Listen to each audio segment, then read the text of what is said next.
ब्रह्मादिभ्यो ब्रह्म विद्या संप्रदाय कर्तृभ्यो वंश ऋषिभ्यो नमो गुरुभ्यः। ओम पूर्णमदः पूर्णमिदं पूर्णात् पूर्णमुदच्यते पूर्णस्य पूर्णमादाय पूर्णमेवावशिष्यते। ओम शांति शांति शांतिः। नामापि ते च मधुरं मधुरं स्वरूपं कर्मापि ते च मधुरं मधुरा स्मृतिश्च। बुद्धिं प्रबोधय प्रभो मधुबोधशक्तिं विद्यां प्रयच्छ परमां परिभावयामि। नारायणाखिलगुरो भगवन्नमस्ते नारायणाखिलगुरो भगवन्नमस्ते नारायणाखिलगुरो भगवन्नमस्ते। सुमुखश्चैकदन्तश्च कपिलो गजकर्णकः लम्बोदरश्च विकटो विघ्ननाशो विनायकः। धूम्रकेतुर्गणाध्यक्षो बालचन्द्रो गजाननः।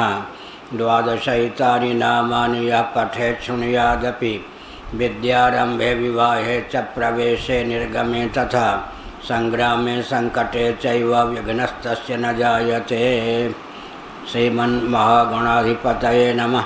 लक्ष्मीनारायणाभ्यां नमः। उमामहेश्वराभ्यां नमः। वाणी हिरण्यगर्भाभ्यां नमः। शचीपुरन्दराभ्यां नमः। माता पितृचरणकमलेभ्यो नमः। इष्टदेवताभ्यो नमः। कुलदेवताभ्यो नमः। ग्रामदेवताभ्यो नमः। स्थानदेवताभ्यो नमः। एतत्कर्मप्रधान देवताभ्यो नमः। सर्वेभ्यो देवेभ्यो नमः। सर्वेभ्यो ब्राह्मणेभ्यो नमः। प्राच्यै नमः। इंद्राय नमः। आग्नेयै नमः। अग्नये नमः। दक्षिणायै नमः। यमाय नमः। नैऋत्ये नमः। नृतये नमः। प्रतीच्ये नमः। वरुणाय नमः। वायव्ये नमः। वायवे नमः। उदीच्ये नमः। कुबेराय नमः। ऐशान्ये नमः। ईशानाय नमः। ऊर्ध्वायै नमः। ब्रह्मणे नमः। अधरायै नमः। अनन्ताय नमः। ओम ब्रह्मणे नमः। अग्नये नमः। पृथिव्यै नमः। औषधिभ्यो नमः। वाचे नमः। वाचस्पतये नमः। माद्भ्यो नमः। विष्णवे नमः। अद्भ्यो नमः। पांपतये नमः। वरुणाय नमः। नारायणाखिलगुरो भगवन्नमस्ते। हर हर महादेव।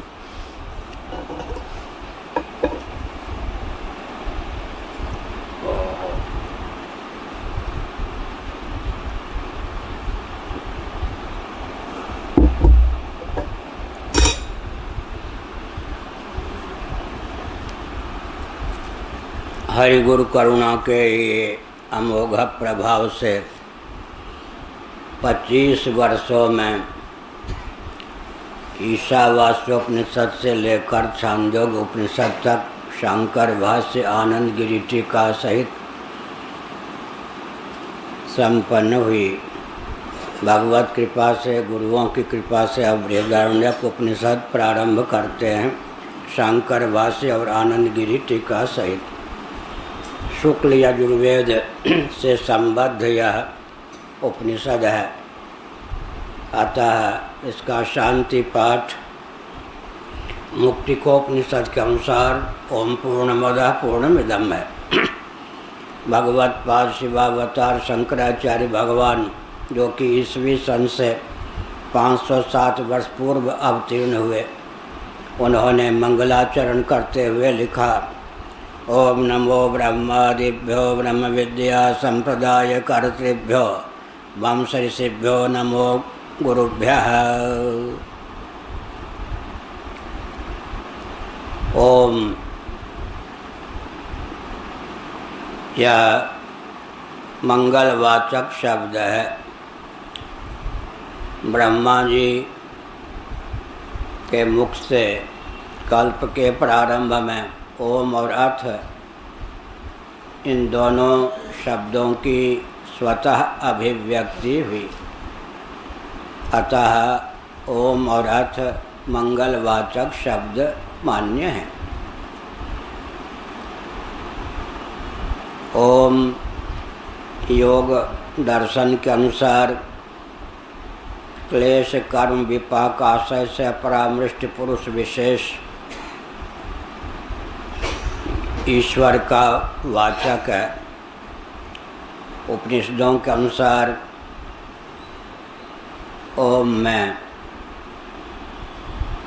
ऐसी क्षमता है कि वह पर और अपर दोनों प्रकार के ब्रह्म का विज्ञान करा सकता है। सर्वे वेदा यत्पदमामनन्ति कठोपनिषद का यह वचन है। श्रीमद् भागवत और महाभारत में भी प्रणव को वेदों का बीज माना गया है। वट बीज में समग्र वट वृक्ष फल सहित सन्निहित होता है। इसी प्रकार यह जो प्रणव है इसमें समग्र वेद सन्निहित है। प्रणव की व्याख्या महावाक्य है। महावाक्य की व्याख्या गायत्री मंत्र है और गायत्री मंत्र की व्याख्या समग्र वेद है। वेद सार सर्वस्व गायत्री मंत्र, गायत्री सार सर्वस्व महावाक्य और महावाक्य सार सर्वस्व भी प्रणव है। यह कार्य ब्रह्म, कारण ब्रह्म और कार्य कारणातीत पर ब्रह्म तीनों का ज्ञापक है। मंगल सूचक और वाचक तो है ही। अतः सर्वप्रथम भगवत पाद शिवावतार शंकराचार्य महाभाग ने ओम इस शब्द का स्मरण करते हुए ग्रंथ में भी इसी को सर्वप्रथम स्थान दिया। नमो ब्रह्मादिभ्यः ब्रह्म विद्या संप्रदाय कर्तृभ्यः वंश ऋषिभ्यः नमो गुरुभ्यः का। ब्रह्मादि वंश ऋषि हैं। ये जो गुरु वंश है उसके उद्भाषक हैं। सनातन वैदिक आर्य गुरु परंपरा के प्रवर्तक ब्रह्मादि हैं। बृहदारण्यक उपनिषद के द्वितीय, चतुर्थ और षष्ठ अध्याय के अंतिम ब्राह्मण को वंश ब्राह्मण कहते हैं। इसमें गुरु परंपरा का वर्णन है, इसीलिए ब्रह्मादि का नाम लिया गया। कोई कह सकते हैं भगवान श्रीमन नारायण परात्पर पुरुषोत्तम पर ब्रह्म से गुरु परंपरा की प्रवृत्ति मान्य है, लेकिन ब्रह्मा जी को ही सबसे प्रथम क्यों माना गया? इसका अर्थ यही है कि ओम कहकर सगुण साकार जो श्रीमन नारायण परात्पर पुरुषोत्तम है उनका उल्लेख कर ही दिया गया। वे कार्य कारणातीत पर ब्रह्म की ही अभिव्यक्ति हैं, तो वे संप्रदाय प्रवर्तक भी हैं। वेदांतकृत शब्द का प्रयोग भगवान ने अर्जुन के प्रति अपने संबंध में किया। भगवद गीता का 15वां अध्याय। वेदों के परम तात्पर्य भूत हैं, उन्हीं को ब्रह्म कहा जाता है। उन्हीं की प्रथम अभिव्यक्ति का नाम ब्रह्मा है। अतः आचार्य के रूप में सर्वप्रथम ब्रह्मा का उल्लेख किया गया। श्रीमन नारायण हमारे इष्ट भी हैं और परम गुरु भी हैं, लेकिन आचार्य के रूप में सबसे पहले ब्रह्मा जी का उल्लेख किया जाता है। वायु पुराण का, शिव पुराण का वचन है और स्वयं भगवत पाद शंकराचार्य महाभाग का भी वचन है। कृतयुग सत्ययुग में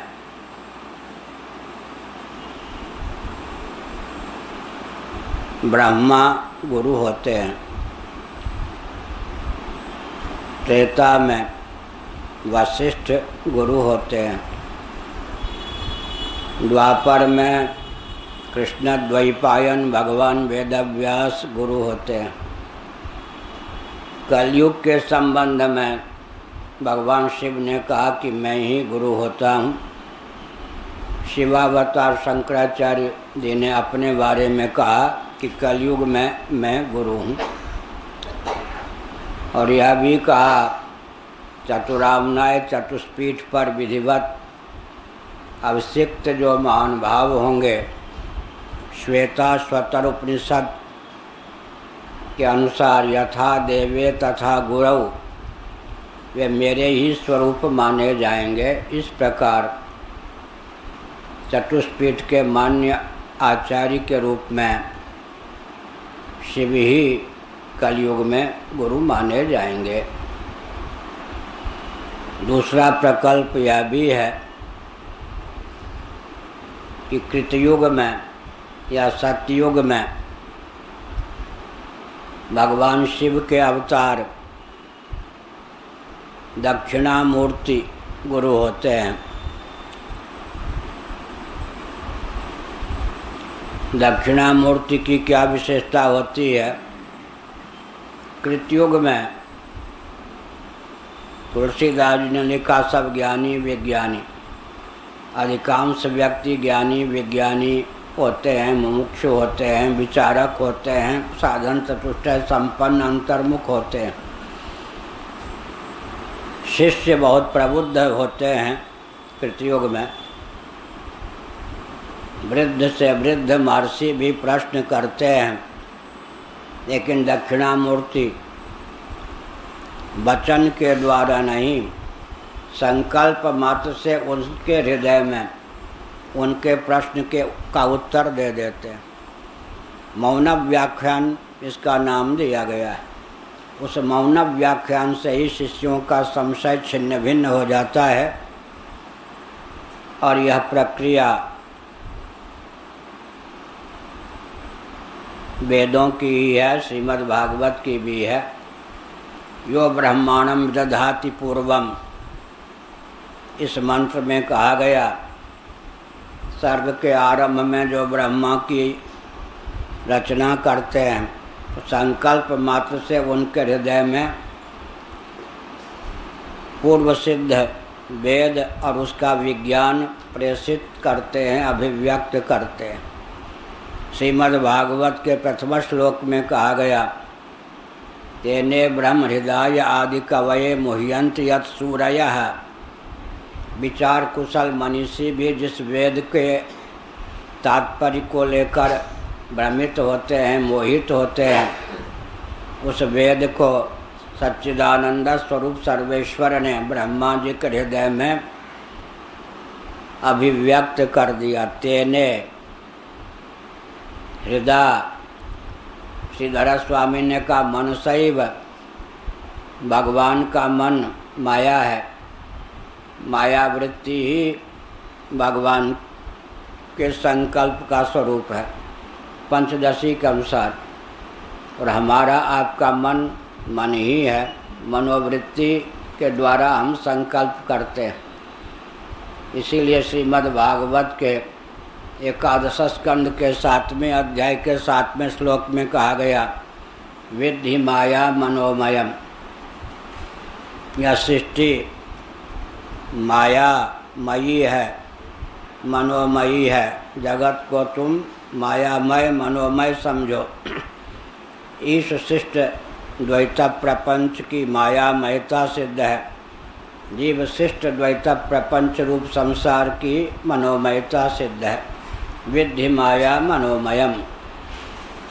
तो तेने ब्रह्म हृदय आदि कवये, यह जो शक्तिपात का स्वरूप है, केवल संकल्प मात्र से अपने अभिप्राय को सम्मुख व्यक्ति के हृदय में प्रेषित कर देना, अभिव्यक्त कर देना। एक राजकन्या थी तेजस्विनी, उसका नाम था सुलभा। महाभारत की बात। उसके तेज को सहन करने में कोई भी अधिकृत राजकुमार आदि समर्थ नहीं थे। पिता का प्रयास, उसका प्रयास व्यर्थ गया। ऐसी स्थिति में कुमारी कन्या के रूप में रहने के लिए उसे बाध्य होना पड़ा, लेकिन वह अपने सौंदर्य को छिपाकर कसैले वस्त्र को धारण कर कमर सीधी होने पर भी कमर टेढ़ी कर मृग के समान चलती और सिद्धों के बीच में कभी कभी जाती रहती। एक बार कुतूहलवश जनक जी की सभा में आकर बैठ गई और तो मुँह से प्रश्न कर रहे थे।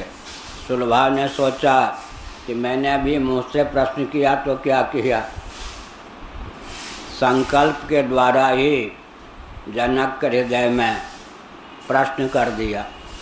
जनक भी पारखी योगी थे, घबराए, ये किसकी कृति है, किसने मेरे शरीर में अपने मन को प्रविष्ट करके प्रश्न कर दिया।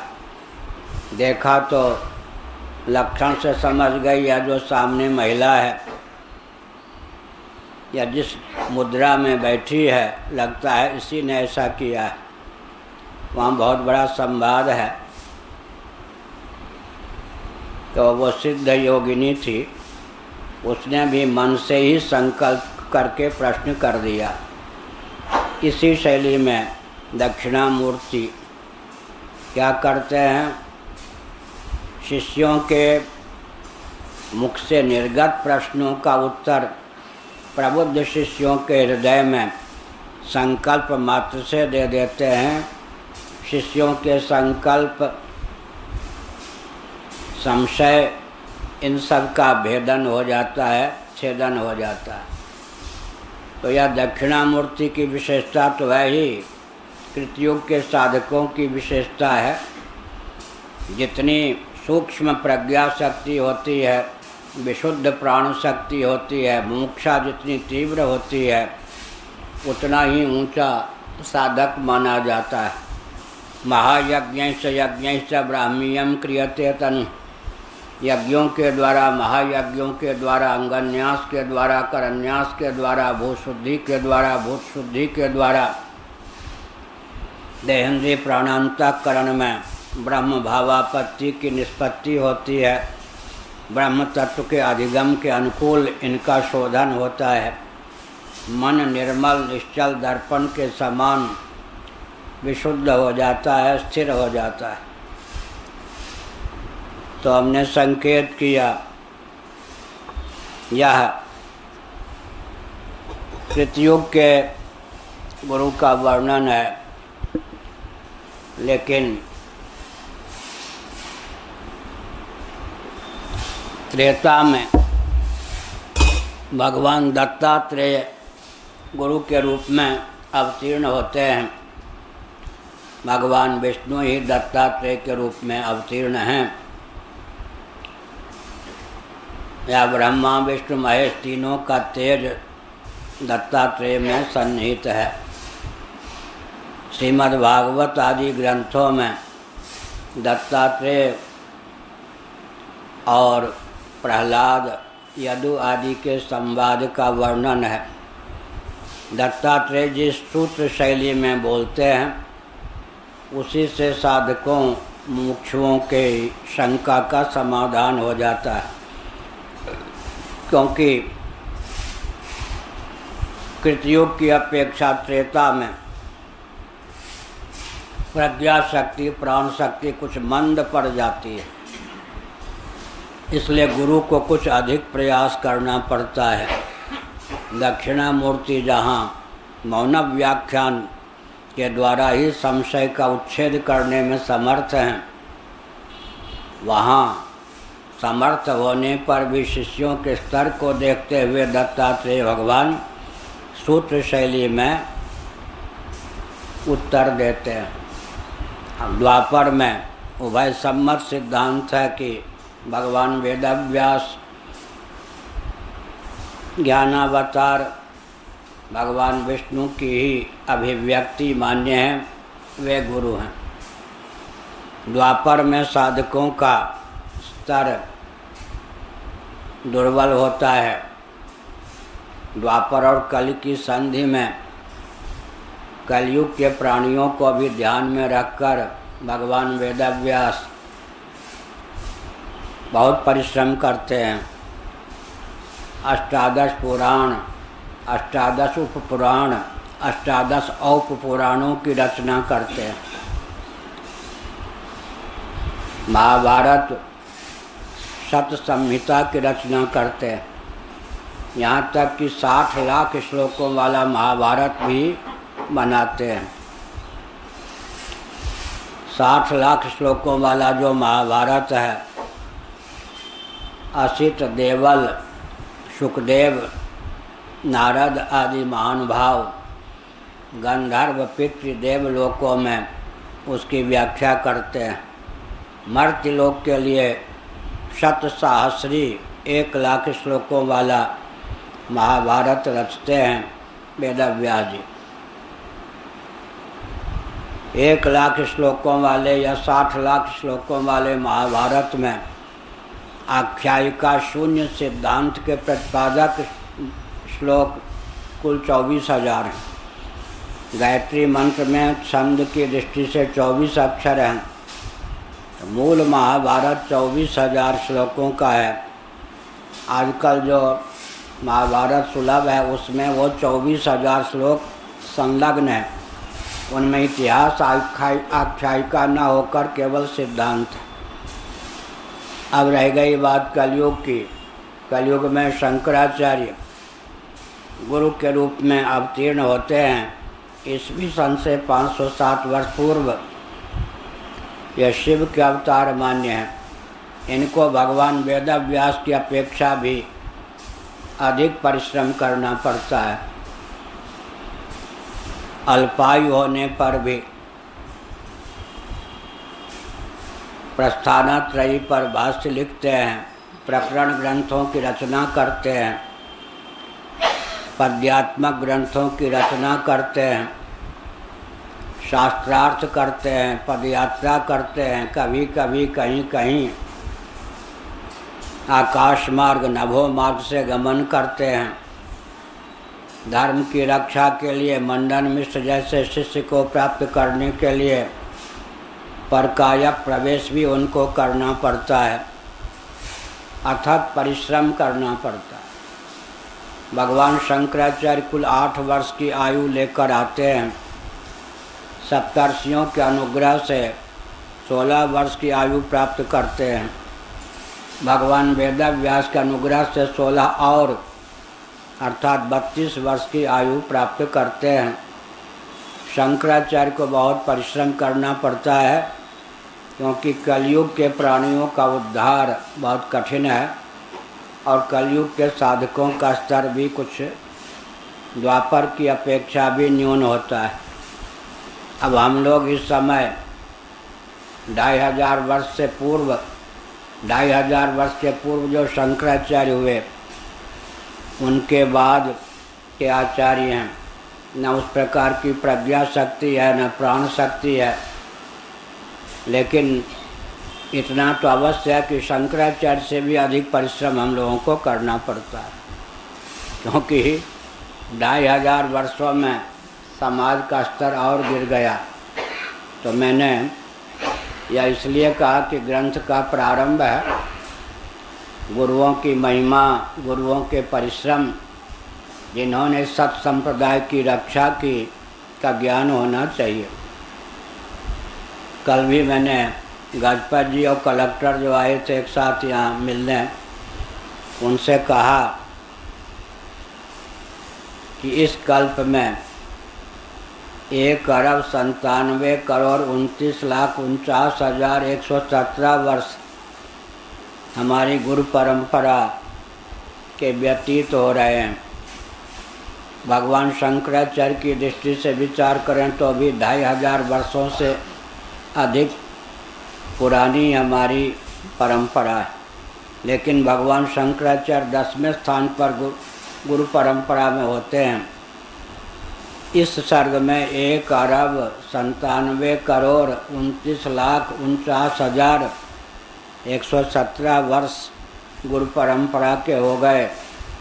श्रीमन नारायण ने जिस तत्व का उपदेश ब्रह्मा जी को किया, ब्रह्मा जी ने शक्ति को, शक्ति जी ने पराशर को, पराशर जी ने व्यास जी को, व्यास जी ने सुखदेव जी को, सुखदेव जी ने गौड़पादाचार्य जी को, गौड़पादाचार्य जी ने गोविंद पादाचार्य जी को, गोविंद पादाचार्य जी ने शंकराचार्य को, शंकराचार्य जी ने पद्मपादाचार्य इत्यादि महानुभावों। उन पद्मपादाचार्य की परंपरा में मेरा स्थान 145वां है और भगवान श्रीमन नारायण से 155वां स्थान है। धर्म सम्राट स्वामी श्री करपात्री जी महाराज, पूर्वाचार्य श्री निरंजन देव तीर्थ जी महाभाग, विश्व विख्यात मनीषियों से हमने विद्या अध्ययन किया।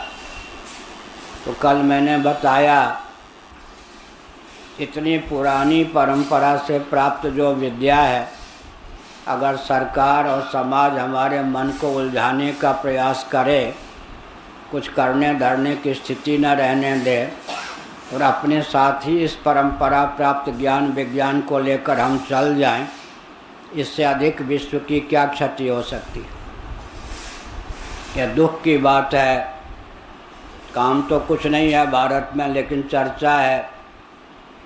अजगर की, सर्पों की रक्षा होनी चाहिए, शेर की रक्षा होनी चाहिए, पक्षियों की, वृक्षों की रक्षा होनी चाहिए।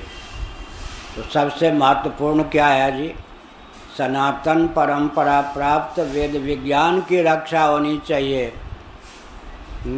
1,97,29,49,117 वर्ष की परंपरा अगर हम लोगों के देखते देखते हम लोगों के साथ ही चली गई, इससे बढ़कर भारत और विश्व की क्या क्षति हो सकती है। चीन 2700 वर्ष प्राचीन मानव निर्मित दीवार की रक्षा करता है और इतना प्राचीन ज्ञान विज्ञान जो हम लोगों के पास है, शासन तंत्र हमको कुचलने का प्रयास करता है। समाज भी महत्व प्राय नहीं देता। ये अंग्रेज़ों की कूटनीति है। तो यहाँ पर सत संप्रदाय की प्रशंसा की गई। जिन गुरुओं की परंपरा से या दिव्य वैदिक ज्ञान विज्ञान प्राप्त है, उन्हें नमन किया गया। संप्रदाय शब्द बहुत महत्वपूर्ण है, सम्मान का ख्यापक है, लेकिन आजकल इस शब्द के प्रति अनास्था उत्पन्न की गई है। संकीर्णता के अभिप्राय से इस शब्द का प्रयोग किया जा रहा है। शब्द का दोहन और दुरुपयोग अनुचित है। अनुचित ढंग से शब्द का उपयोग सर्वथा अनुचित ही है। संप्रदाय कर्ताओं के प्रति परंपरा से वैदिक ज्ञान का निर्वाह करने वाले उत्तम शिष्यों को प्रदान करने वाले जो महान भाव हैं, उनके प्रति आस्था होनी ही चाहिए। और जो इस ज्ञान विज्ञान को लेने में इस कलिकाल में भी तत्पर हैं, उन शिष्यों श्रोताओं की भी महिमा है, उनका भी सम्मान होना ही चाहिए। शासन तंत्र की ओर से, समाज की ओर से उनके प्रति भी दिव्य महत्व दृष्टि होनी ही चाहिए। ओम नमो ब्रह्मादिभ्यो ब्रह्म विद्या संप्रदाय कर्तृभ्यो।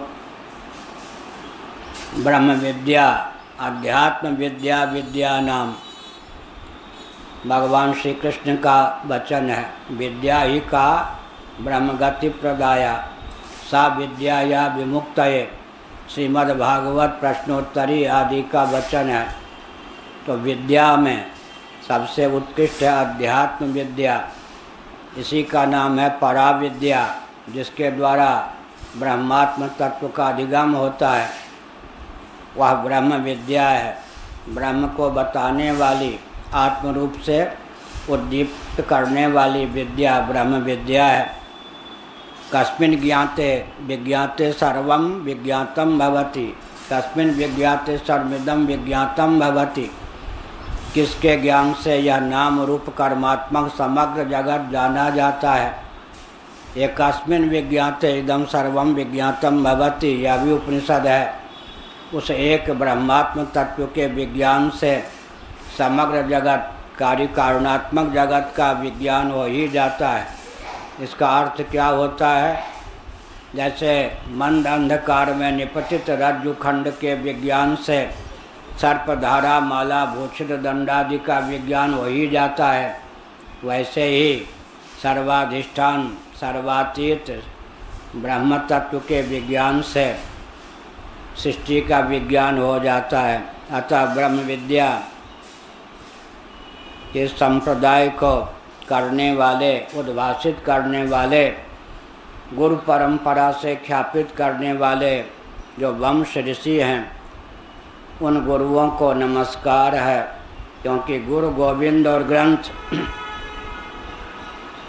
गुरु गोविंद और ग्रंथ तीनों का अभिनंदन इस मंगलाचरण में हो गया। ब्रह्म विद्या का प्रतिपादन इस ग्रंथ में किया गया है, इसका अभिवादन हो ही गया। ओम कहकर ओम के लक्ष्यार्थभूत प्रणवो धनु सर्व ही आत्मा ब्रह्मतल लक्ष्य मुच्यते, गोविंद का अभिवादन हो ही गया। ब्रह्मादिभ्यो ब्रह्म विद्या संप्रदाय कर्तृभ्य कहकर वंश ऋषिभ्य कहकर गुरुओं का भी अभिवादन हो गया। इनके प्रति भी कृतज्ञता का ज्ञापन हो गया। स्मृतियों में कहा गया है, विनियोग होता है ना मंत्र के लिए, विनियोग के बिना मंत्र का प्रयोग सफल नहीं हो पाता। विनियोग में क्या विलक्षणता होती है? मंत्र के छंद का, ऋषि का, देवता का, इन सब का वर्णन होता है और प्रयोजन का उल्लेख होता है, कृतज्ञता का ज्ञापन होता है। छंद का नाम लीजिए, जो दृष्टा हैं मंत्र के उन ऋषियों का नाम लीजिए, अपने प्रयोजन को ख्यापित कीजिए, तब विनियोग होगा। इसी प्रकार से जो ज्ञान विज्ञान हमको सत संप्रदाय की परंपरा से प्राप्त है, उसमें बल है, उसे कोई अन्यथा नहीं कर सकता। मन की कोरी कल्पना, उस कल्पना के आधार पर जो गुरु परंपरा चलती है, वो सत संप्रदाय के अंतर्गत नहीं है, वो हेय है। भगवत पाद शंकराचार्य महाभाग ने अपने भाष्यों में यह भी लिखा, प्रसंगानुसार विविध शास्त्रों में निष्णात व्यक्ति भी अगर संप्रदाय परंपरा से अध्ययन प्राप्त नहीं है तो बहिष्कृत करने योग्य है, उसके ज्ञान विज्ञान का कोई महत्व नहीं है। इसलिए ब्रह्म विद्या, विद्या किसको कहते हैं? शुक्र नीति, एक शुक्र नीति है, भगवान शुक्राचार्य के द्वारा विरचित है या कोई और महान भाव का नाम शुक्र रहा हो, लेकिन शुक्र नीति है। बहुत बढ़िया ग्रंथ है, मुझे बहुत प्रिय है। उस शुक्र नीति में कहा गया, विद्या के 32 और कला के 64 प्रभेद हैं। ब्रह्म विद्या संप्रदाय कर्तृभ्य, याज्ञवल्क्य स्मृति के अनुसार सकल विद्याओं का समावेश 14 में हो जाता है। शिव पुराण के अनुसार 14 को 18 का रूप दिया गया। समग्र विद्याओं का पर्यवसान 18 में होता है और 18 का पर्यवसान शीतोपनिषद के अनुसार मैं बोल रहा हूँ। गायत्री मंत्र में छंद की दृष्टि से 24 अक्षर होते हैं, इसीलिए 24 विद्याओं का अंतर्भाव हो जाता है। शुक्र नीति ने उसे 32 का रूप प्रदान किया है। विश्व में जितनी विद्याएं थी हैं, हो सकती हैं, सबका पर्यवसान 32 में हो जाता है। कलाओं के 64 प्रभेद हैं। विद्या की अपेक्षा द्विगुण कला, 64 प्रभेद। सांदीपन जी के विद्यालय में श्री कृष्ण बलराम पढ़ने गए, उन्हें 64 कलाओं की शिक्षा भी प्राप्त हुई। श्रीमद् भागवत हिंदी टीका सहित गीता प्रेस से प्रकाशित है। टिप्पणी में उन 64 कलाओं का नाम दिया गया। तो विद्या के 32 कला के 64 प्रभेद होते हैं। वहीं यह भी बताया गया है। मिश्र जी बहुत एकाग्र होकर सुनते हैं, बीच बीच में झपकी भी लेते हैं, ज़्यादा एकाग्र होते हैं। जब मन हो जाएगा कि मैं तो एक्सीडेंटल श्रोता हूँ, शिष्टाचार में श्रोता हूँ, वास्तव में श्रोता नहीं हूँ, नींद आ जाएगी। जब होगा कि मैं मुख्य श्रोताओं में हूँ तो नींद नहीं आएगी। तो हमने क्या संकेत किया? हमने यह संकेत किया कि विद्या किसे कहते हैं? वाक शक्ति की प्रधानता से विद्या होती है। गूंगा या मूक व्यक्ति भी जिस कृत्य का संपादन कर सके उसको कला कहते हैं। गूंगा व्यक्ति भी जिस कार्य की सिद्धि कर सके उसका नाम कला है। लेकिन विद्या तो वाक, क्योंकि गुरु बोलकर ही शिष्य के हृदय तक ज्ञान विज्ञान प्रेषित करते हैं, तो वाक की प्रधानता से विद्या है। बिना वाक के भी जिसका संपादन हो, चटाई बुनना आदि, हारमोनियम बजाना आदि, दौड़ना इत्यादि, वो कला है। इस प्रकार विद्या, उसमें भी ब्रह्म विद्या,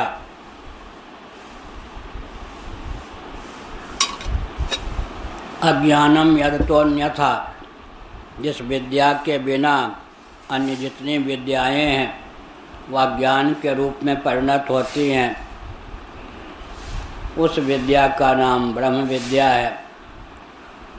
ब्रह्म विद्या के संप्रदाय को उद्भाषित करने वाले जो वंश ऋषि हैं, उन गुरुओं को नमस्कार। गोविंद का नमस्कार हो गया, गुरु को नमस्कार हो गया। आगे इस ग्रंथ के स्वरूप और महात्म्य का प्रकाश करके भगवत पाद शंकराचार्य महाभाग ग्रंथ के प्रति भी आस्था व्यक्त करेंगे। शास्त्रों का वचन है, जब तक जीवन रहे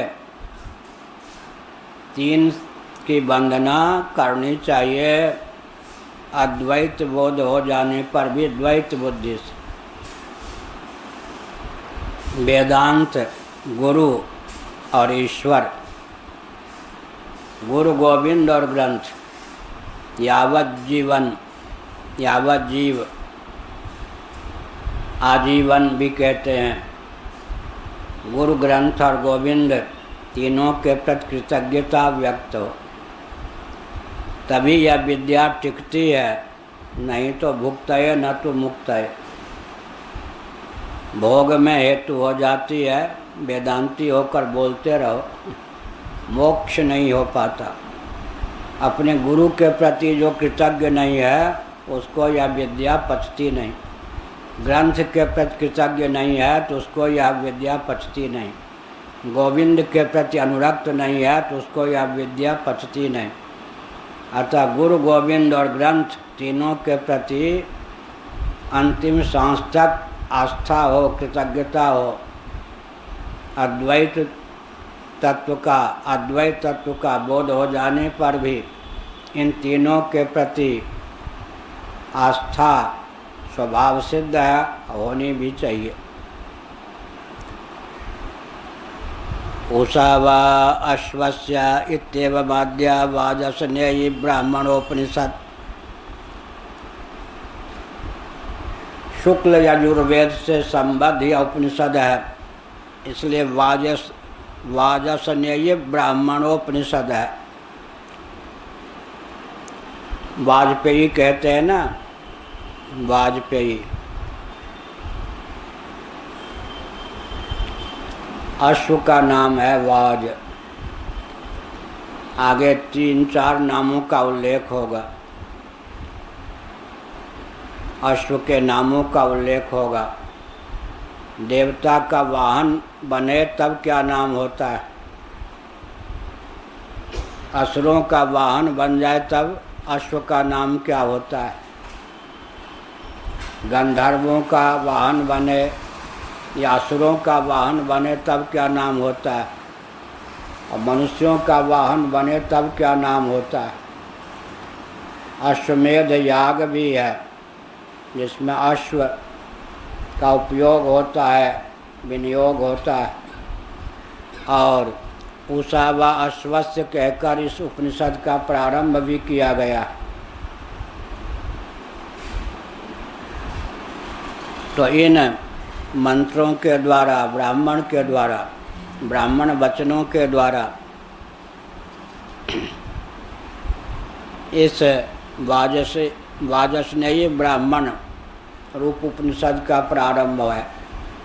प्रारंभिक मंत्र यही है जिसका कुछ अंश भगवत पाद ने उपस्थापित किया। तस्या यमल्पग्रंथा वृत्तिरारभ्यते संसार व्याविवृत्सुभ्य संसार हेतु निवृत्ति साधन ब्रह्मात्मैकत्व विद्या प्रतिपत्तये। अब क्या कहते हैं, ऐसी जो यह उपनिषद है स्वयं कलेवर में विस्तृत है, और मैं भी विस्तृत व्याख्या विवरण करने चलूँ तो महाविस्तृत ग्रंथ हो जाएगा व्याख्या के सहित। अतः अपनी ओर से अल्प शब्दों में ही इस पर भाष्य लिखने का विचार है। साथ ही साथ प्रयोजन भी होना चाहिए, अधिकारी भी होना चाहिए ना, इन सब का भी वर्णन कर देना चाहिए। संसार की व्यावृत्ति की तीव्र इच्छा जिनके जीवन में है, अर्थात तीव्र मुमुक्षा से जो संपन्न है, जन्म और मृत्यु की अनादि अजस्र परंपरा का आत्यंतिक उच्छेद कब होगा, ऐसी जिनकी भावना है, उन मुमुक्षुओं को यहाँ पर अधिकारी के रूप में माना गया है। और जन्म मृत्यु की अनादि अजस्र परंपरा का नाम संसार है, उसका उच्छेद आवश्यक। यहाँ संसार शब्द का प्रयोग किया गया। एक होता है जगत, दूसरा होता है संसार। दोनों शब्दों का एक साथ प्रयोग हो तो पर्यायवाचक मानने पर पुनरुक्ति की प्राप्ति होती है। इस शिष्ट द्वैत प्रपंच का नाम है जगत, जीव शिष्ट द्वैत प्रपंच का नाम है संसार। असत्यत्वेन सत्यत्वेन जगद भानम संसारस्य प्रवर्तकम, असत्यत्वेन भानम तो संसारस्य निवर्तकम। आत्मोपनिषद के अनुसार इस शिष्ट द्वैत प्रपंच को भी जब तक हम सत्य मानते हैं तब तक जीव शिष्ट द्वैत प्रपंच की प्रवृत्ति होती रहती है। तो संसार का अर्थ है जीव शिष्ट द्वैत प्रपंच, जगत का अर्थ है ईश्वर शिष्ट द्वैत प्रपंच। पंचदशीकार विद्यारण्य स्वामी जी ने कृपा करके दोनों का विभाग कर दिया और यह बताया ईश्वर शिष्ट जो द्वैत प्रपंच है उसकी संरचना का प्रयोजन तो मुक्ति है, वह जीव के बंधन में हेतु नहीं है। अगर वह बंधन में हो हेतु तो जीवन मुक्त के भी बंधन में जगत हेतु बन जाए। जीव का अपना रचा हुआ जो अहंता ममता रूप द्वैत प्रपंच संसार है वही उसके बंधन में हेतु है। ईश्वर की सृष्टि को मिटाने की आवश्यकता नहीं। जीव अपनी सृष्टि में जो उलझकर जन्म और मृत्यु को प्राप्त कर रहा है तो जन्म और मृत्यु के अनादि अजस्र परंपरा का उच्छेद आवश्यक है। यही उपनिषदों का प्रयोजन है। लेकिन संसार हेतु निवृत्ति साधन, अब कहते हैं संसार का हेतु क्या है। जैसे मंद अंधकार में निपतित रज्जुखंड का अज्ञान सर्पादि का हेतु है, वैसे ही अनादिकाल से या जो अविद्या काम कर्म के चपेट में हम पड़े हुए हैं, यही संसार का हेतु है। और कर्म के मूल में काम, काम के मूल में भी अविद्या प्रतिष्ठित है। अन्य में अन्य बुद्धि अध्यास है। उस अध्यास की बीजावस्था का नाम अविद्या है। श्रीमद् भागवत में कहा गया, अध्यासो विद्यया कृतः। श्रीमद् भागवत 11 स्कंध है। अध्यास अविद्याकृत है। अध्यासो विद्यया कृतः। रज्जु का ज्ञान ही ना हो तो उसे सर्पधारा, माला, भूषित, दंडादि रूपों में कैसे जाने, और न जाने तो लेने या भगने की इच्छा का उदय कैसे हो। इच्छा का उदय न हो तो भगना या लेना कार्य संपादित कैसे हो। इस प्रकार से अज्ञान के गर्भ से अध्यासात्मक ज्ञान, अध्यास रूप ज्ञान के गर्भ से इच्छा, इच्छा के गर्भ से कर्म की निष्पत्ति होती है। जानाति इच्छति करोति, यह एक क्रम भी है। इस प्रकार अविद्या, अध्यास, इच्छा या काम और कर्म या जीवों के अवरोहक क्रम से हेतु हैं। मूल में अविद्या सन्निहित है। संसार हेतु निवृत्ति साधन ब्रह्मात्मैकत्व विद्या प्रतिपत्तये। अब संसार में जो हेतु है अविद्या काम कर्म, उसकी निवृत्ति का साधन या ब्रह्म विद्या है, जिसका वर्णन इस बृहदारण्यक उपनिषद में किया गया है। ब्रह्म विद्या की सिद्धि के लिए, पराविद्या की सिद्धि के लिए इस बृहदारण्यक उपनिषद की अभिव्यक्ति है, अर्थात शुक्ल यजुर्वेद के अंतर्गत इसकी निष्पत्ति है या सन्निहित है। यह कहा नारायण।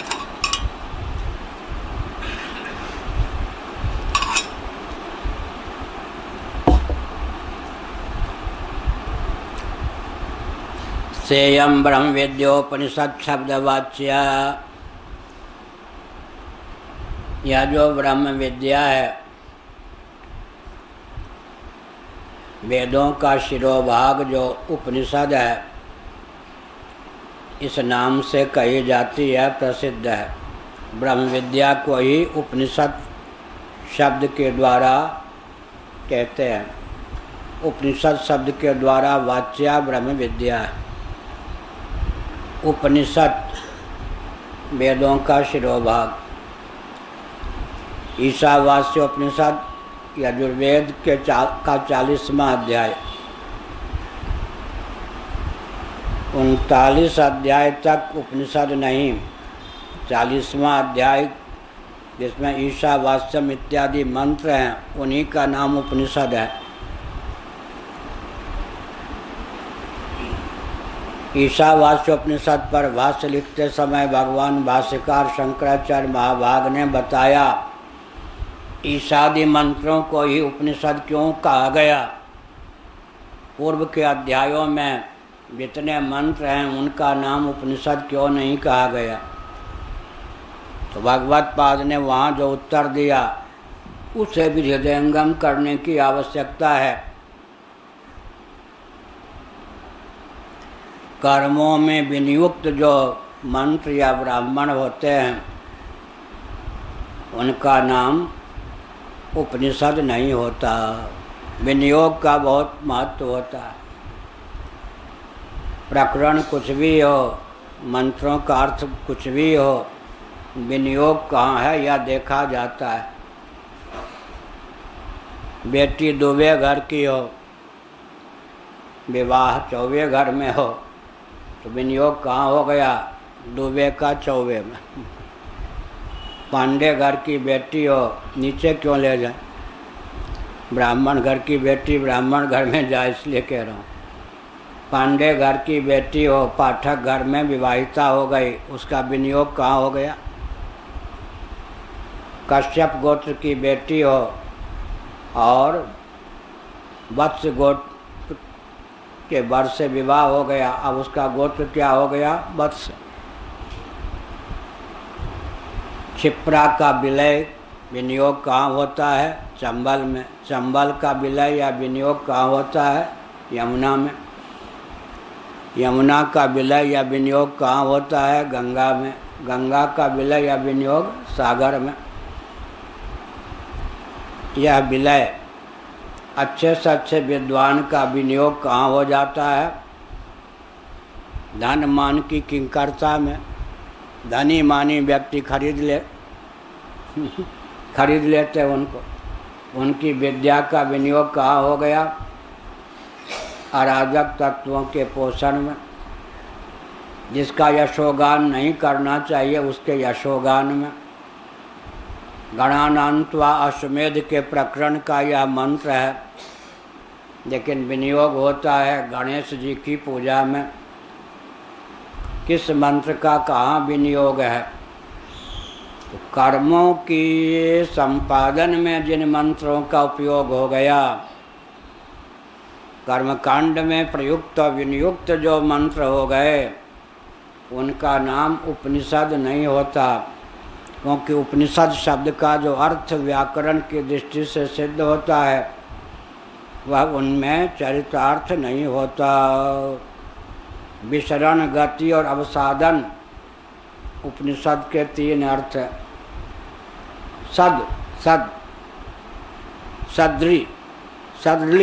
सदली धातु की दृष्टि से देखें, विसरण, गति और अवसादन के अर्थ में सदली धातु का प्रयोग हुआ है।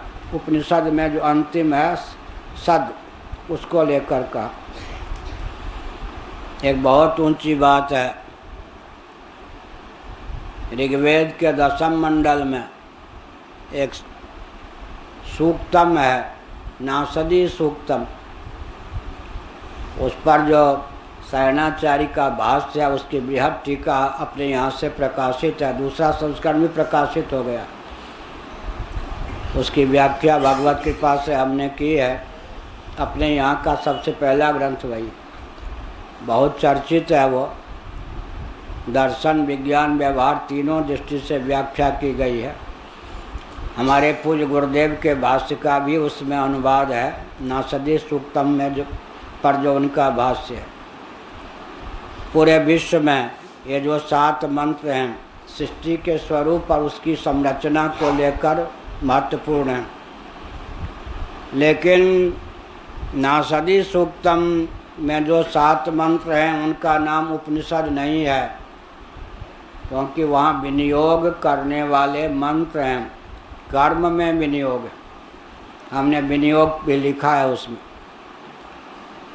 इतना महत्वपूर्ण सूक्त, उसके जो मंत्र इतने महत्वपूर्ण, सृष्टि के प्रतिपादक, महाप्रलय में क्या स्थिति थी, कौन शेष था, उसका प्रतिपादन करने वाले मंत्र, लेकिन कर्मों में विनियुक्त होने के कारण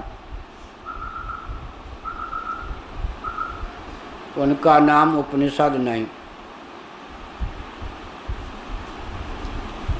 जबकि ईशावास्यम इत्यादि का नाम उपनिषद है। कर्मों में अविनियुक्त जो मंत्र होते हैं, ब्राह्मण होते हैं, आरण्यक होते हैं, उनका नाम उपनिषद होता है।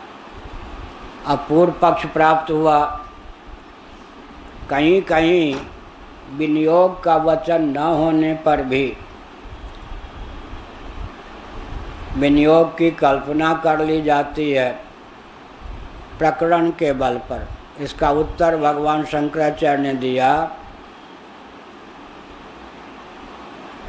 ईशावास्यम इत्यादि मंत्रों के माध्यम से जिस स्तर का आत्म तत्व विदित होता है, प्राप्त होता है, उस स्तर का आत्म तत्व कर्मों में विनियुक्त होने योग्य नहीं है। इसका अर्थ, जब तक जीव स्वयं को कर्ता भोक्ता मानता है, तब तक स्वयं को कर्मों में प्रयुक्त और विनियुक्त करता है। आप्त कामस्य का स्पृहा, गौड़पादाचार्य महाभाग ने कहा। जब तक जीव स्वयं को कर्ता भोक्ता मानता है तब तक वह अपने जीवन का स्वयं का उपयोग और विनियोग कर्मों में करता है। लेकिन जब ईशावास्यम आदि के अनुसार अपहत पापमा पापों से अतिक्रांत सर्वाधिष्ठान सर्वरहित कार्य कारुणातीत तत्व का बोध हो जाता है आत्मत्वेन, तब तो व्यक्ति का कर्तृत्व भोक्तृत्व विगलित हो जाता है। जिस स्तर के आत्म तत्व का प्रतिपादन ईशावास्योपनिषद में किया गया, उस स्तर के आत्म तत्व का विनियोग उपयोग कर्मों में नहीं किया जा सकता। एतावता विनियोजक वचन न होने के कारण, विनियोग परक वचन न होने के कारण, विनियुक्त होने योग्य आत्म तत्व का प्रतिपादन न होने के कारण ईशावास्योपनिषद इसका नाम है। ईशावास्यम इत्यादि मंत्र ईशावास्योपनिषद कहे जाते हैं। निकेश जी याद दिला देना, हमारे पूज्य गुरुदेव ने यजुर्वेद पर भाष्य लिखा, तो हमने पृथक से उसको प्रकाशित करवाया था दामका जी को कहकर उपनिषद को। यजुर्वेद पर पूरा भाष्य भी प्रकाशित हुआ है, लेकिन ईशावास्योपनिषद को पृथक से सबसे पहले हमने प्रकाशित करने की प्रेरणा दी थी। पूज्य स्वामी वामदेव जी महाराज को मैंने कहा था कि इसकी टीका कर दीजिए भाष्य की, हमारे गुरुदेव के भाष्य। टिप्पणी प्रायः मेरी लिखी हुई है और परिशिष्ट का अनुवाद भी मेरा किया हुआ है। एक प्रति मठ में है। यहाँ समय आने पर जो रथ जी कंपोज करते हैं उनसे कंपोज कराकर फिर प्रूफ देख देंगे। अपने यहाँ से कम 1000 प्रति कुछ गुरुदेव ने जो भाष्य लिखा ईशावास्योपनिषद पर, वो प्रकाशित हो हिंदी अनुवाद सहित टिप्पणी सहित। परिशिष्ट में संन्यास का अधिकार किसमें है, इस पर पूज्य गुरुदेव ने लिखा है। तो पूज्य वामदेव जी महाराज ने कहा मेरा संन्यास जरा कहीं और हुआ है। कैलाश की परंपरा के वो सन्यासी, तो अपनी परंपरा का खंडन करना पड़ेगा। इसका अनुवाद आप ही कर दो, मैं शंकराचार्य पद पर नहीं थी। परिशिष्ट का अनुवाद मेरा किया हुआ है।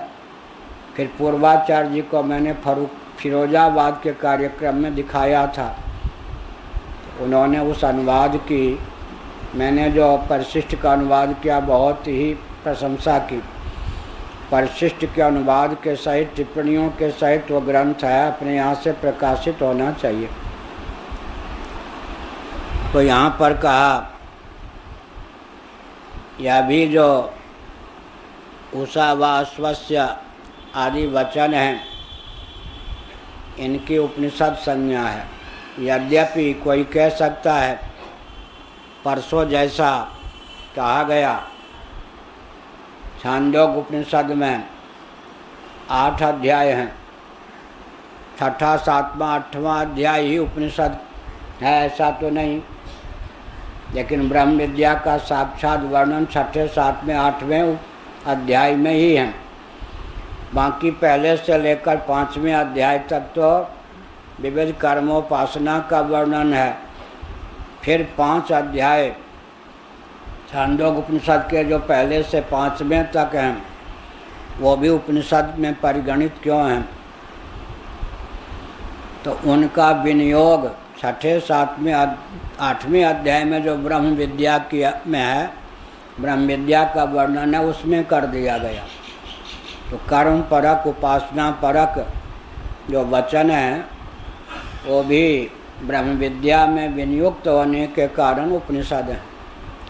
और वैसे सर्वे वेदा यत् पदमामनन्ति वेदैश्च सर्वैरहमेव वेद्यः, इन दृष्टियों से विचार करें तो क्या होगा?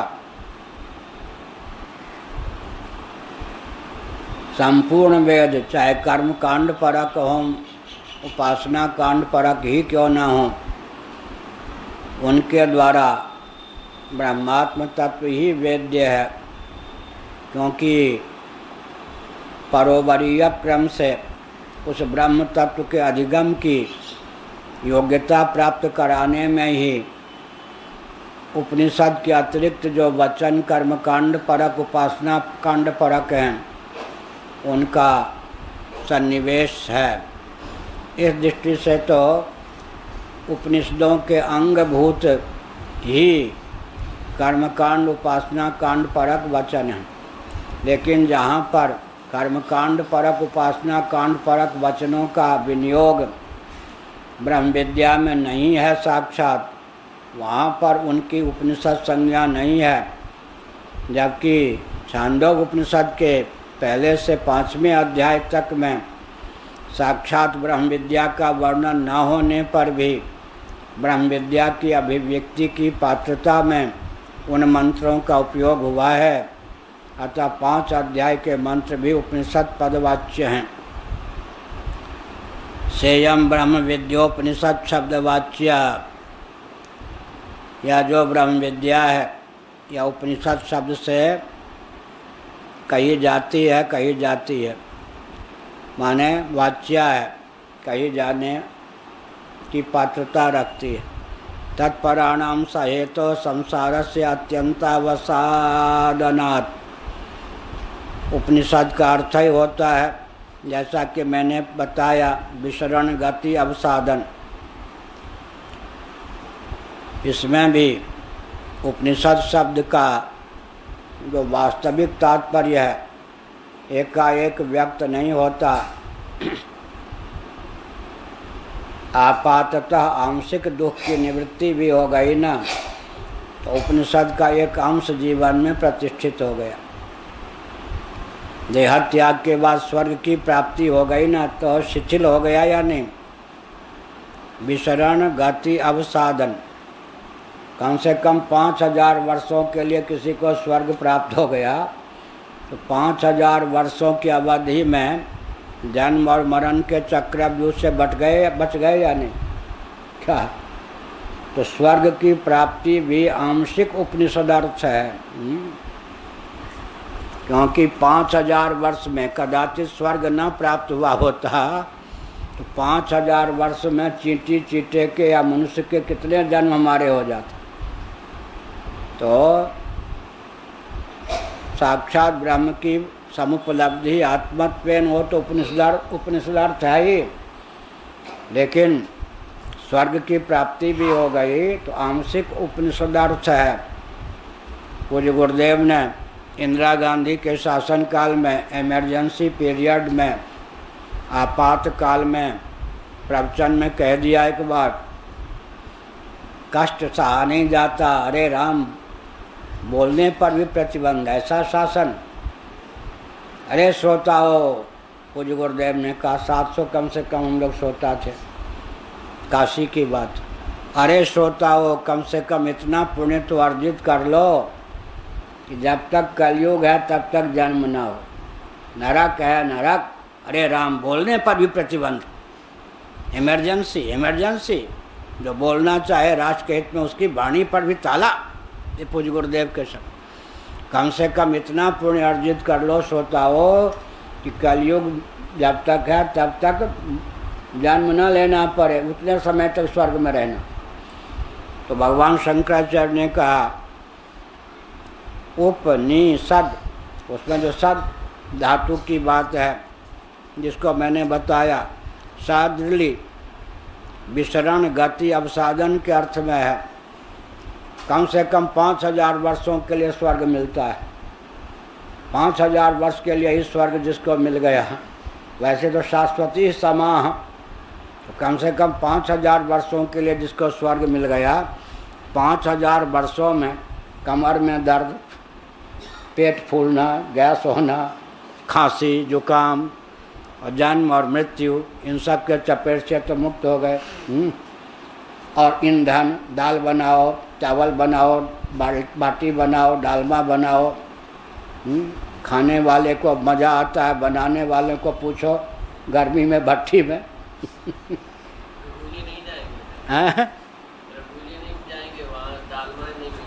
अब वहाँ के अन्न का महात्म सुनेंगे तो जरूर जाएंगे, वहाँ जो भोज्य पदार्थ हैं उसका महात्म सुनेंगे तो जरूर जाएंगे, नहीं सुनेंगे तो यहीं रहेंगे।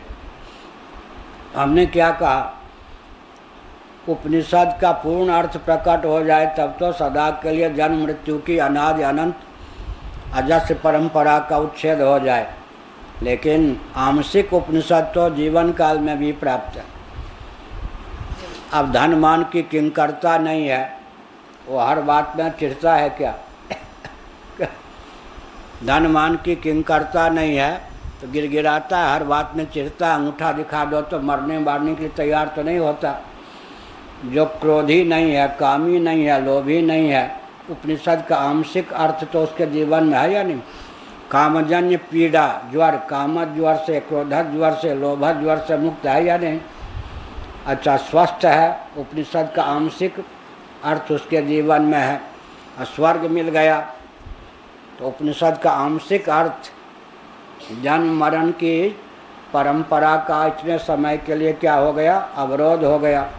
और कहीं महासर्ग के प्रारंभ में ही ब्रह्मलोक पहुंच गए, तब 31 नील 10 खरब 40 अरब वर्षों तक ब्रह्मा जी के साथ प्रमोद वन में रहे, ब्रह्मलोक में रहे, तो उपनिषद है या नहीं? परम उपनिषद तो वही है, जन्म मृत्यु की अनादि परंपरा जो है उसका हेतु अविद्या काम कर्म का आत्यंतिक वियोग उच्छेद हो जाए ब्रह्मात्म तत्व के एकत्व विज्ञान से। अहम ब्रह्म परम धाम ब्रह्मा अहम परमम पदम, इस दोहरे महावाक्य के द्वारा जैसे सुखदेव जी भगवान ने परीक्षित के जन्म मृत्यु का जो कारण अज्ञान उसका अपनोदन कर लिया, उसी प्रकार गुरुमुख विनिश्रित महावाक्य के श्रवण का अर्थ जिसके जीवन में फलीभूत हो गया, उस श्रवण का अर्थ फलीभूत होना, चरम वृत्ति में वह बल और वेग कि अज्ञानकृत आवरण को विध्वंस कर स्व पर विरोधनी होकर स्वयं भी शांत हो जाए, उसका नाम ब्रह्म विद्या है। उससे तो उपनिषद का वास्तविक अर्थ समीपता से उप और नी, अत्यंत समीपता से जन्म और मृत्यु के अनादि अजस्र परंपरा का आत्यंतिक उच्छेद जो कर दे, उसका नाम परिपूर्ण उपनिषदार्थ है, वह ब्रह्म विद्या। अपनी ओर से आप ज़्यादा कह रहे हैं, ग्रंथ का आरंभ है, ये सब जानना बहुत आवश्यक। वैसे तो हम प्रतिदिन खोल कर ही कहने का प्रयास करते हैं। संसार से अत्यंतावसादनात्, अवसादन के अर्थ में है ना उपनिषद में सदृढ़ धातु का उपयोग। तो संसार के है अत्यंत, संसार का अत्यंत अवसादन हो जाता है, निरोध हो जाता है, अर्थात न रहे बाँस न बने बाँसुरी, न बने बाँसुरी न बजे बाँसुरी। जन्म मृत्यु के अनादि अजस्र परंपरा का ही आत्यंतिक उच्छेद हो जाता है।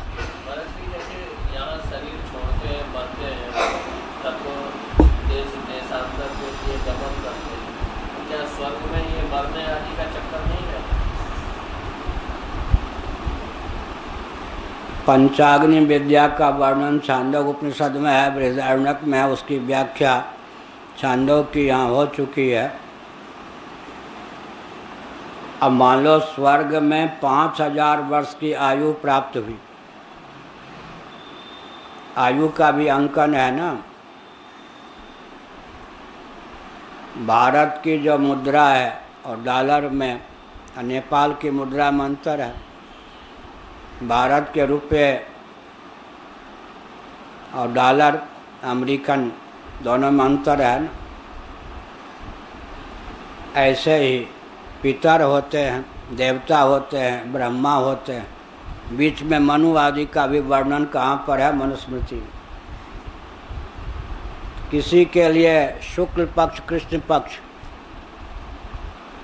हमारे तो 24 घंटे दिन रात्रि हो गए, उनके कृष्ण पक्ष रात्रि शुक्ल पक्ष दिन।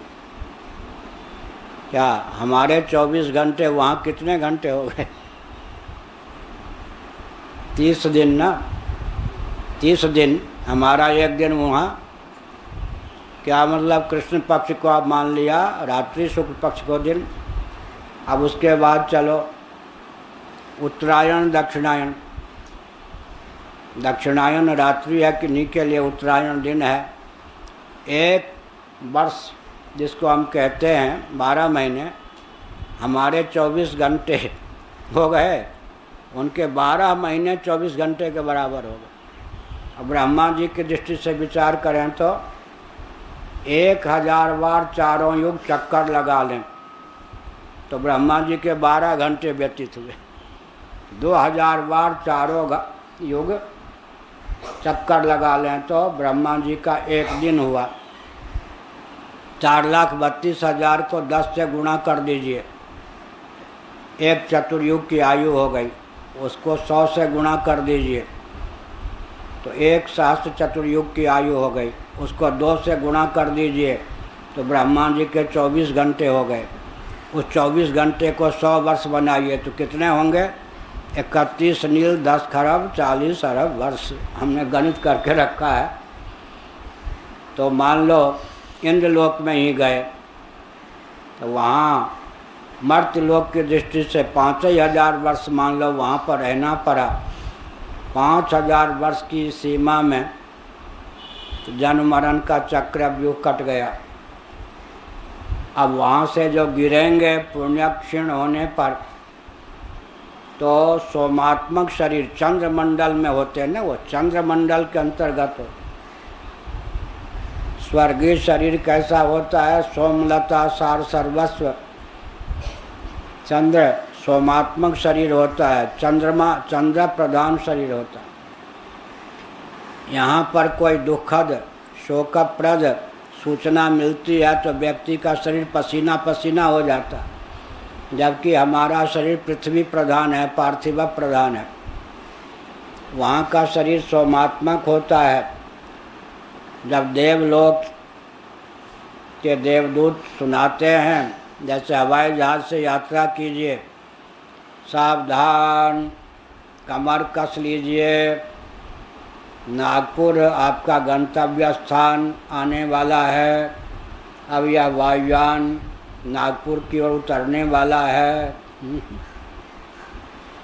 ऐसे ही मर्त्यलोक भारतवर्ष का नौ से आया हुआ यह जीव, अमुक जीव सावधान, पुण्य की पूंजी जितनी लेकर आया था समाप्त हो चुका। अब वह जीव जो यहाँ स्वर्ग में निवास कर रहा है, पूंजी समाप्त हो जाने के कारण यहाँ टिक नहीं सकता। अब मर्त्यलोक में जाने के लिए सावधान। देवदूत की सूचना को प्राप्त करते ही सोमात्मक शरीर शोकप्रद सूचना को प्राप्त करके वाष्प बनकर बादल बनकर क्रमशः वर्षा से तादात्म्यपन्न होकर जन्म लेता। कहीं गेहूं हो जाता है, कहीं जौ हो जाता है, कहीं कहीं अनाज बनने पर भी उसका नाम अनुशयी जीव रखा शंकराचार्य ने। अनाज तो बन गया, लेकिन ऐसे घोर जंगल में कहीं ऐसी जगह जहाँ किसी पशु पक्षी मनुष्य ने उसका सेवन नहीं किया, वो तो वहीं समाप्त हो गया। जीव तो है, जन्म लेने का अवसर ही नहीं बना। समुद्र में गिर पड़ा, मछली आदि के मुंह में नहीं गया, तो अभी उसका गिरना, स्वर्ग से आना व्यर्थ गया। कहीं गृहस्थ, वो जो अनाज था गृहस्थ ने पाया, संतान उत्पन्न करने की क्षमता वाले ने पाया। सन्यासी में क्षमता भले ही अधिकृत नहीं है, तब जाकर पिता के गर्भ में वीर्य बन करके वो जीव वीर्य में जाके सन्निहित हो गया। फिर माता के गर्भ में जाके रजो योग से प्रविष्ट हो गया। फिर माता के गर्भ से उत्पन्न होगा। इसका नाम है पंचाग्नि। ये सब अग्नियाँ हैं वैराग्य के लिए। माता अग्नि है, पिता अग्नि है, अंतरिक्ष अग्नि है, ये सब। पृथ्वी अग्नि है जिसमें गिर करके वो अनाज बनता है। 5 अग्नियों को पार करके लाला लाली का जन्म होता। इस प्रकार से वहाँ दाह संस्कार की जरूरत नहीं पड़ती। जैसे हमारा स्वप्न का शरीर स्वप्न के प्रारब्ध टूटने पर अपने आप समाप्त हो जाते हैं, वहाँ दाह संस्कार आदि की जरूरत नहीं पड़ती। ऐसे ही मन प्रधान सोमात्मक जो शरीर होता है वो पूर्ण क्षीण होने पर फिर क्रम से क्या हो जाता, अनाज से नर नारी पशु पक्षी आदि बन जाता। संसार से अत्यंतावसादनात्, तो ब्रह्म विद्या में ही वह क्षमता है कि संसार का आत्यंतिक उच्छेद कर दे। अब कहते हैं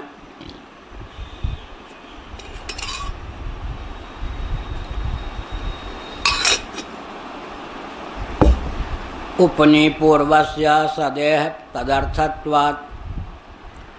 उप और नि उपसर्ग पूर्वक सदृ धातु जो कि विसरण गति अवसादन में हेतु है, अर्थ देने वाली है, उसमें भी अवसादन आत्यंतिक उपनिषदर्थ है। इस धातु का अर्थ यही है। तो कहा कि जगत का आत्यंतिक उच्छेद जिससे होता है वह ब्रह्म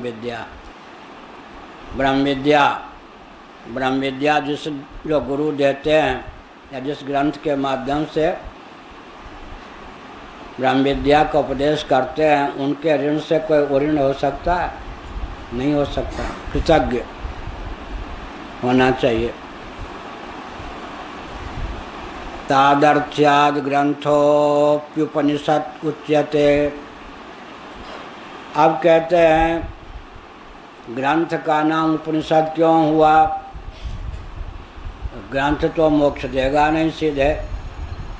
किसी ग्रंथ का नाम हमने रख दिया अग्नि, उससे दाह प्रकाश की प्राप्ति तो होगी नहीं। लेकिन उस ग्रंथ का नाम अग्नि क्यों है? अग्नि के स्वरूप का, स्वभाव का, प्रभाव का, अग्नि मंथन आदि का, अग्नि के अभिव्यक्ति का प्रकार उसमें दिया गया, इसलिए उसका नाम भी अग्नि हो गया। वास्तव में तो दाहक प्रकाशक वस्तु विशेष का नाम अग्नि है, लेकिन ग्रंथ का नाम भी अग्नि हो जाता है। जैसे मान लो अग्नि पुराण, तो कहते हैं ग्रंथ तो आवरण भंग करेगा नहीं, अविद्या को निवृत्त करेगा नहीं, इसका नाम क्यों?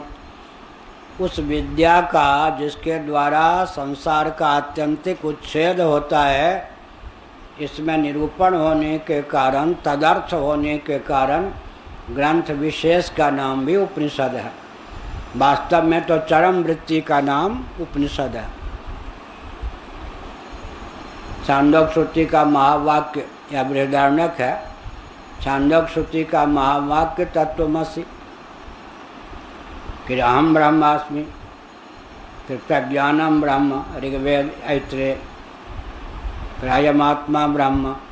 ये सब 4 उपनिषद बहुत महत्वपूर्ण है, क्योंकि 4 महावाक्य, एक ऋक् से संबद्ध, एक यजुः से संबद्ध, एक साम से संबद्ध, एक अथर्व से संबद्ध। यजुर्वेद से संबद्ध यह उपनिषद काय में, आकृति में बड़ी है। ऋग्वेद से संबद्ध ऐत्रेय, उसमें एक महावाक्य है। यजुर्वेद से संबद्ध कौन है? बृहदारण्यक, यह आज से प्रारंभ है। सामवेद से संबद्ध छांदोग्य, उपनिषद पूरी हो गई। अथर्ववेद से संबद्ध मांडूक्य, वो भी पूरी हो गई। 3 महावाक्य की घाटी यहाँ पार कर चुके। ऐत्रेय उपनिषद भी और छांदोग्य उपनिषद भी, अब मांडूक्य उपनिषद भी। मांडूक्य में केवल 12 मंत्र हैं। गौड़पादाचार्य जी ने उसको इतना महत्व दिया कि आगम, वैतथ्य, अद्वैत, अलाप, शांति 4 प्रकरणों वाले ग्रंथ की रचना की, जिसका नाम मांडुक्य कारिका है। मांडुक्य कारिका का शंकर भाष्य आनंद गिरी सहित यहाँ अध्ययन कराया जा चुका। 4 महावाक्यों में 3 महावाक्य को प्रदान करने वाली उपनिषदों का पाठ यहाँ हो चुका। 4था महावाक्य को प्रकट करने वाली या बृहदारण्यक उपनिषद का अध्ययन प्रारंभ हुआ। तदर्थ विनियुक्त होने के कारण, ब्रह्म विद्या में हेतु होने के कारण ग्रंथ का नाम भी उपनिषद है। तादर्थ्याद ग्रंथोप्युपनिषद उच्यते।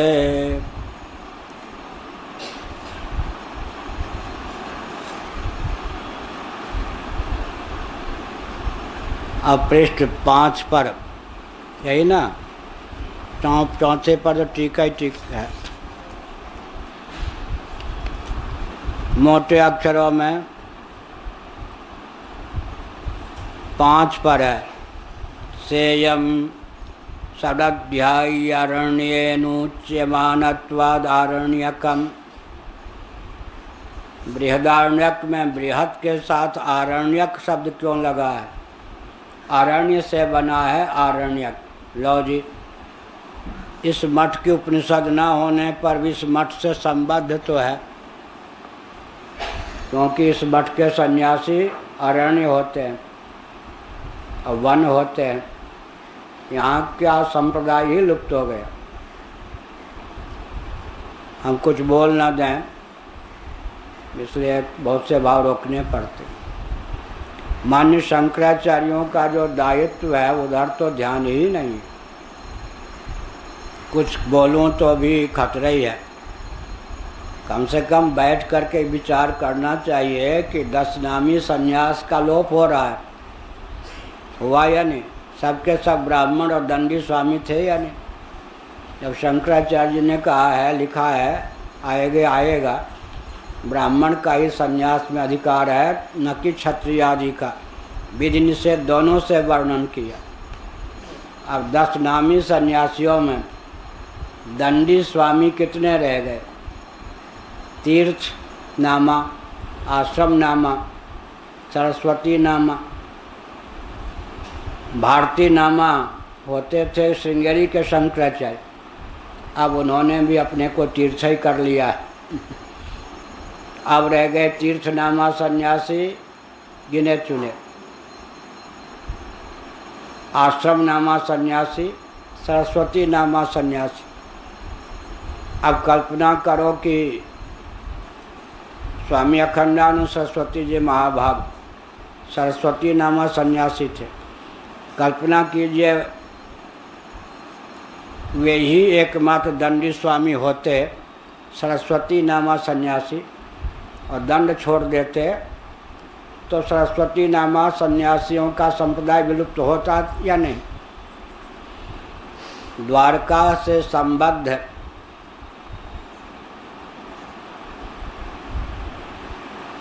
और श्रृंगेरी से संबद्ध मान लें तो सरस्वती नामा सन्यासी अभी हैं। उधर तीर्थ और आश्रम हैं। भारती कोई होंगे तो भी श्रृंगेरी से। जोशी मठ के तो सन्यासी रहने गए दंडी स्वामी, और पूरी मठ के कोई सन्यासी दंडी स्वामी रहने गए। 2 मठों के परंपरा प्राप्त सन्यास का विलोप हो गया। तो मिल करके ये सब जो समस्याएं हैं इनका समाधान करना चाहिए। अब कोई से बोले ही नहीं, विचारे करने के लिए तैयार नहीं, किसी को फुर्सत नहीं। चले चली से कल्पना कीजिए, राष्ट्र की दुर्दशा हो रही है। मान्य शंकराचार्य को कोई चिंता ना हो, बैठ के विचार न करें। मैं निंदा नहीं कर रहा, लेकिन राष्ट्र के लिए इससे अधिक कलंक की बात, दुख की बात क्या होगी? वेदना पूर्वक कह रहा। स्वतंत्रता के पहले जब भारत परतंत्र नहीं था, मान्य शंकराचार्यों ने मिलकर काम किया होता, काम तो किया ही, तो देश परतंत्र ही नहीं होता। कम से कम स्वतंत्रता के बाद मिलकर काम किया होता तो इस प्रकार के शासन नहीं होते। हम लोग जैसा चाहते वैसे ही शासन होता। अडवाणी जी ने 25 साल पहले मुझसे कहा महाराज आप चार पीठ के मान्य शंकराचार्य, जो आपका दायित्व है उसके अनुसार देश के बारे में निर्णय लें, तो हम राजनेता कौन होते हैं कि आपकी भावना को ठुकरा कर एक दिन शासन कर लें। हम तो आप अपने दायित्व का निर्वाह नहीं कर पा रहे, उसका लाभ उठा रहे। मुझे प्रसन्नता हुई कि ईमानदारी की बात तो अडवाणी जी ने मुझसे कही ना। 45 मिनटों तक बातचीत हुई श्री राम जन्मभूमि को लेकर। 2 वाक्य मैंने, उनके शब्द तो भाव यही थे। और पहले सपा में थे, बाद में फिर सपा में आया, आजकल कहीं और होंगे। अमर सिंह ने कहा, अमर सिंह जी 2 घंटे के लिए कहा, एक मेरे पास आ गए दिल्ली में, सपा के महामंत्री थे। महाराज हम राजनेता देश को गिरा सकते हैं, हमको उठाना नहीं आता। समाज की हमारे प्रति आस्था नहीं होती, लोग भय से समाज हमको झुकता है। देश को बचाना है तो हमारे चंगुल से शासन लीजिए, कम से कम इतनी ईमानदारी का परिचय तो दिया। हम राजनेता, हमको पता ही नहीं है देश क्या है, इसका उत्कर्ष कैसे होगा। हम गिरा सकते हैं, देश को उठाने की क्षमता नहीं है। देश को उठाना है तो अपना जो आपका परंपरा प्राप्त अधिकार और दायित्व है उसका निर्वाह कीजिए। इतना मैंने संकेत में कहा। तो अरण्य शब्द ने मेरे हृदय को झकझोर दिया। इसीलिए अब अगर कोई मान्य शंकराचार्य इन सब कार्यों में हाथ नहीं बटाते तो मैं अपनी पीठ के लिए, गद्दी के लिए स्वतंत्र हूँ, कोई हाथ रोकने वाला नहीं है। तो मेरे पीठ इस गद्दी के, क्योंकि अरण्य विद्यारण्य स्वामी श्रृंगेरी के शंकराचार्य थे, लेकिन अरण्य नामा थे या नहीं, शंकराचार्य थे, दंडी स्वामी थे या नहीं, हम सरस्वती नामा है। तो परंपरा तो श्रृंगेरी के है। इस मठ के परंपरा सन्यास का लोप हो चुका। अरण्य वन नामक सन्यासी हैं, लेकिन दंडी स्वामी ना हो, ब्राह्मण कुल के सन्यासी ना हो तो संप्रदाय का लोप हो गया। समझ गए ना। इसलिए अब हमारा दायित्व है कि जिस पीठ के हम शंकराचार्य हैं उस पीठ का के संप्रदाय का विलोप न हो। तो हमने सोच रखा है अब उसमें यज्ञोपवीत की लंबाई कितनी हो दंड सूत्र बनाने के लिए, वो सब भी विलुप्त हैं। तीर्थ आश्रम सरस्वती के ही सुरक्षित हैं।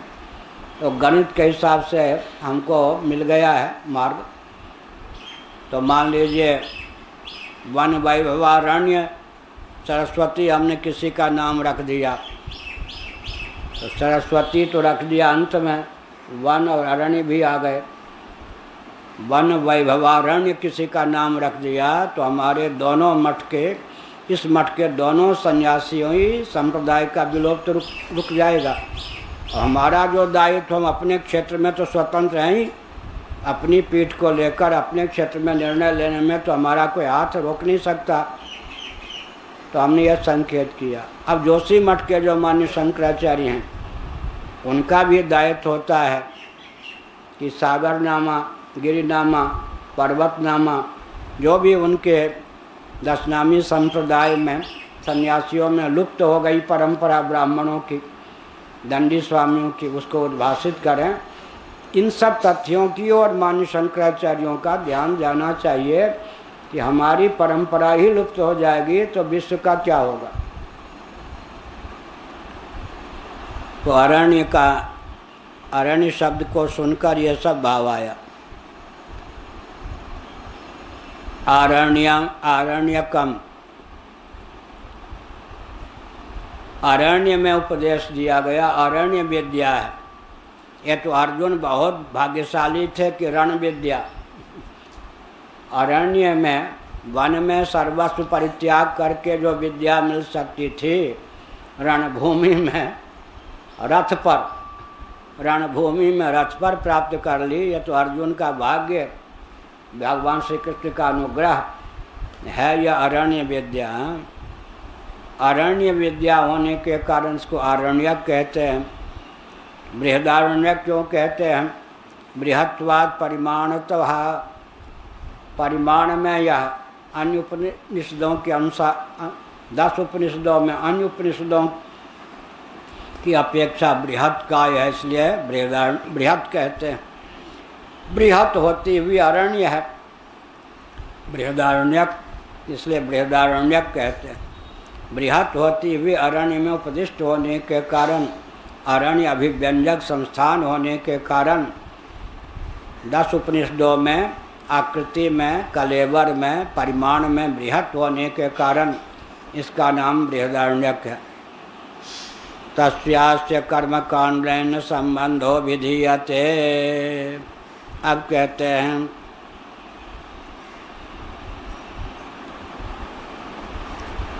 अब इसका कर्मकांड के साथ क्या संबंध है, क्योंकि सर्वे वेदा यत् पदमामनन्ति वेदैश्च सर्वैरहमेव वेद्यः की दृष्टि से विचार करेंगे तो कर्मणा जायते भक्ति, भक्त्या ज्ञानम प्रजायते, ज्ञानात् प्रजायते मुक्ति ही शिव पुराण का वचन या कूर्म पुराण का वचन है। यह वो जो हम वो पढ़ते हैं ना, सुदर्शन का वचन ले आओ भाई, लिखा ही दे, बहुत अच्छा वचन। कर्मणा जायते भक्ति, कर्मकांड के द्वारा भक्ति प्राप्त होती है। कर्मकांड की सार्थकता भक्ति योग की अभिव्यक्ति में है। भक्त्या ज्ञानम प्रजायते, भक्ति का पर्यवसान तत्व ज्ञान में है। ज्ञानात् प्रजायते मुक्ति, तत्व ज्ञान से मोक्ष की समुपलब्धि होती है। यह शास्त्रों का तात्पर्य है। तो परंपरा से कर्मकांड भी, उपासना कांड भी ज्ञान कांड की अभिव्यक्ति में हेतु है। बराहोपनिषद का वचन है,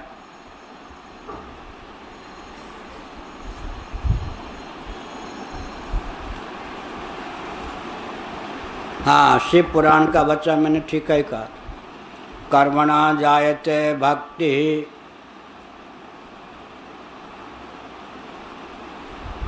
भक्त्या ज्ञानम प्रजायते, रेफ को ऊपर ले आएंगे तो कर्मणा जायते भक्तिर भक्त्या ज्ञानम प्रजायते,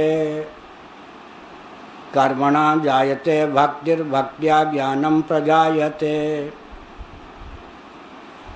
ज्ञानात् प्रजायते मुक्ति रीति शास्त्रे सुनिश्चयः, ज्ञानात् प्रजायते मुक्ति इति शास्त्रे सुनिश्चयः, कर्मणा जायते भक्तिर्भक्त्या ज्ञानम प्रजायते, ज्ञानात् प्रजायते मुक्ति रीति शास्त्रे सुनिश्चयः, कर्मणा जायते भक्तिर्भक्त्या ज्ञानम प्रजायते, ज्ञानात् प्रजायते मुक्ति रीति शास्त्रे सुनिश्चयः। शिव पुराण उमा संवाद है 51-10। शिव पुराण उमा माहेश्वर संवाद होगा, उमा 51-10। तो यह है। और धर्म का महत्व भी बहुत है। कर्म जो है वो धर्म है ना। कूर्म पुराण का वचन है, धर्मात् संजायते ह्यर्थो, धर्मात् कामो भी जायते, धर्म एवापवर्गाय तस्मात् धर्मम समाश्रयेत्। धर्म तो धर्म है ही, 4 पुरुषार्थों में एक पुरुषार्थ है। धर्मात् संजायते ही अर्थः, ही अर्थः, धर्म से अर्थ की प्राप्ति होती है। धर्मात् कामो भी जायते, धर्म से काम की प्राप्ति होती है। धर्म एवापवर्गाय, धर्म से ही अपवर्ग मोक्ष की भी समुपलब्धि होती है। जबकि धर्म का इतना महत्व है, तब क्या करें, तस्मात् धर्मम समाश्रयेत्, इसलिए धर्म का आश्रय लेना चाहिए। कूर्म पुराण 2:45। तो अब कहते हैं कर्मकांड से इसका कोई संबंध है या नहीं।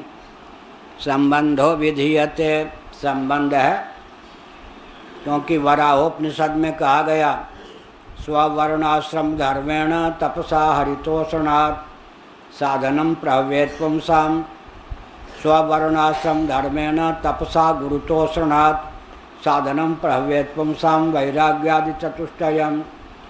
अपरोक्षानुभूति में गुरु के स्थान पर हरि शब्द का प्रयोग है। स्ववर्णाश्रम धर्मेण तपसा हरितोषणात् साधनम प्रभवेत् पुंसां वैराग्यादि चतुष्टयम्। अपने वर्णाश्रमोचित धर्म का तपसा निष्काम भाव से भगवदर्थ अनुष्ठान करने पर साधन चतुष्टय संपन्न व्यक्ति का अंतःकरण जीवन होता है, उससे मोक्ष का मार्ग प्रशस्त होता है। तो अगर कोई व्यक्ति कर्माशक्ति, फलाशक्ति, अहंकृति को शिथिल कर धृत्युत्साह पूर्वक भगवदर्थ समत्व बुद्धि से स्वकर्म का अनुष्ठान करता है, तब उसके कर्म का नाम कर्मयोग होता है। पूरी गीता आ गई। मुक्त संगो न हमवादी धृत्युत्साह समन्विता माते संगोष्ठ कर्मणि कर्मण्येवाधिकारस्य। गीता में कर्मकांड पर जितने वचन हैं सबका सारांश क्या है? कर्माशक्ति, कर्म के प्रति आसक्ति, फलाशक्ति, कर्माशक्ति, फलाशक्ति, अहंकृति को शिथिल कर धृत्युत्साह पूर्वक समत्व भाव से भगवदर्थ स्ववर्णाश्रमोचित कर्मों के अनुष्ठान का नाम कर्मयोग है। इस प्रकार से तस्यास्य कर्मकांडेन संबंधो विधीयते। ओम पूर्णमदः पूर्णमिदं पूर्णात् पूर्णमुदच्यते पूर्णस्य पूर्णमादाय पूर्णमेवावशिष्यते। ओम शांति शांति शांति। नामापि ते च मधुरं मधुरं स्वरूपं कर्मापि ते च मधुरं मधुरा स्मृतिश्च। बुद्धिं प्रबोधय प्रभो मधुबोधशक्तिं विद्यां प्रयच्छ परमं परिभावयामि। नारायणाखिल गुरो भगवन्नमस्ते नारायणाखिल गुरो भगवन्नमस्ते नारायणाखिल गुरो भगवन्नमस्ते।